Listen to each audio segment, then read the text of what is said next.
Malditang Zoe. Isang halik lang yung hinihingi ko sa'yo kanina pa, hindi mo ko mapagbigyan. Isang halik lang para mawala yung pagod ni mami. Pero hindi mo ko pinapansin. Pag yung daddy mo, Pag yung daddy mo, isang minuto lang lumabas, kumuha ng tissue, kung makahalik ka, kala mo 10 taon na kayong di nagkikita. Bakit? Sino naghirap sa'yo nung bata ka? Wag mo kong hingahan ng malalim. Sino naghirap sa'yo nung bata ka? Ipapaalala ko lang sa'yo. Nung kinuha kita, pinagrab pa kita, bi, kahit wala akong pera para komportable ka. Tapos ano? Nung nangati ka, nung kumerengking ka, sino nag-alaga ng mga anak mo? Nagpapadede ka ba ng kusa? Every 2 hours? Hindi. Sino nagpapatubol? Sino nagpapawiwi? Ako lahat. Ako. Sino naghahanda ng pagkain mo para may mairilis kang gatas? Ako. Kahit wala akong mahanapan ng dahon ng malunggay, naghahanap ako para may mapadede sa'yo o mapakain sa'yo. Tapos kapag hindi ka makakain, natataranta ako. Tarantang-taranta ako sa'yo kapag hindi ka pag nag-iinarte ka.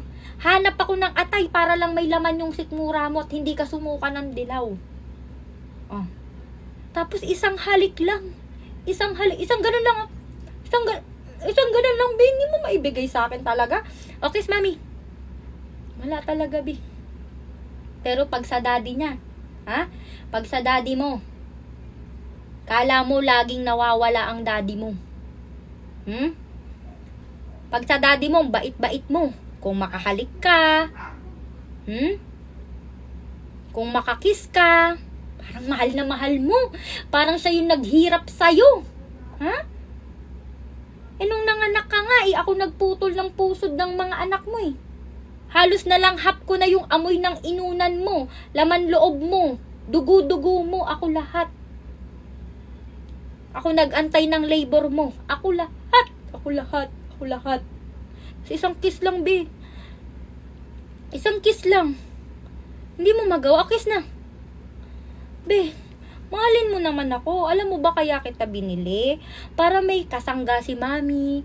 Pag kailangan ko ng pagmamahal, may magmamahal sa akin. Diba? Ano to?